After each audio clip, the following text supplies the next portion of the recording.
Assalamualaikum warahmatullahi wabarakatuh. Perkenalkan, kami dari kelompok 4 akan membahas tentang penilaian dan evaluasi UBD mengenai memiliki perspektif. Adapun kelompok kami beranggotakan saya sendiri, Sinta Monika, Siti Aminah, Siti Khalidah, Siti Rahmah, dan Wulan Rizki. Penilaian UBD memiliki perspektif. Dalam understanding by design, konteks pembelajaran memiliki perspektif memungkinkan peserta didik untuk memperluas pemahaman mereka tentang suatu topik dan mengembangkan kemampuan berpikir kritis yang lebih baik. Contohnya, seperti peserta didik dapat diminta untuk menganalisis karakter dalam cerita dari sudut pandang yang berbeda. Terdapat 5 aspek penilaian perspektif. Yang pertama, kredibel. Yang kedua, mengungkapkan. Yang ketiga, wawancara. Yang keempat, masuk akal. Dan yang terakhir, tidak biasa. Kredibel. Dalam kredibel terdapat indikator penilaian. Yang pertama, peserta didik dapat mengembangkan sikap terbuka terhadap sudut pandang teman.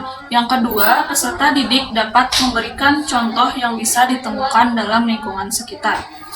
Selanjutnya ada cara membangun kredibel, yaitu mengajarkan peserta didik memiliki sikap terbuka terhadap sudut pandang semua temannya.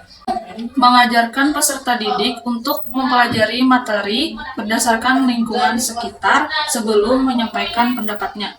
Selanjutnya ada mengungkapkan, itu terbagi menjadi 2. Satu, ada indikator penilaian. Contohnya, pertama, peserta didik dapat mengungkapkan kembali materi yang telah dipelajarinya.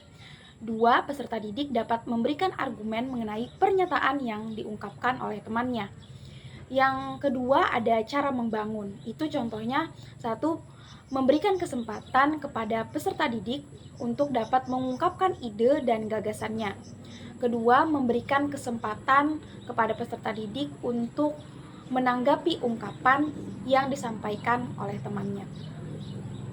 Selanjutnya ada wawasan, terbagi menjadi 2. Pertama ada indikator penilaian. Contohnya, 1, peserta didik mampu memberikan definisi mengenai materi yang diajarkan dengan mengaitkan pada kehidupan sehari-hari. Yang kedua, peserta didik mampu memberikan gagasan berdasarkan pengalaman yang pernah dialami dan diketahui sebelumnya. Yang kedua, ada cara membangun. Contohnya, meminta peserta didik untuk memandang sebuah materi dari sudut pandang dan mengaitkannya dengan kehidupan sehari-hari. Adapun slide selanjutnya yaitu masuk akal. Yang pertama ada indikator penilaian. Peserta didik dapat menyampaikan pendapat sesuai fakta dan mampu memberikan contoh logis dalam kehidupan sehari-hari. Peserta didik dapat menentukan gagasan atau ide dan jawaban atas permasalahan yang diberikan guru secara logis dan masuk akal. Peserta didik dapat memberikan alasan yang relevan atas argumen yang dibuat secara logis dan masuk akal.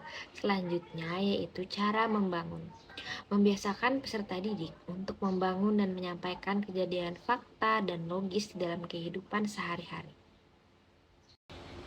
Slide selanjutnya yaitu tidak biasa. Adapun indikator penilaian, peserta didik dapat memberikan ide-ide baru atau solusi dari sebuah permasalahan. Peserta didik dapat merancang inovasi dari produk yang dihasilkan. Selanjutnya ada cara membangun. Membangun kemampuan peserta didik untuk memunculkan ide baru atau solusi berdasarkan permasalahan yang diajukan guru melalui pembelajaran berbasis masalah di kehidupan sehari-hari. Demikianlah presentasi dari kami. Akhir kata kami ucapkan terima kasih. Wassalamualaikum warahmatullahi wabarakatuh.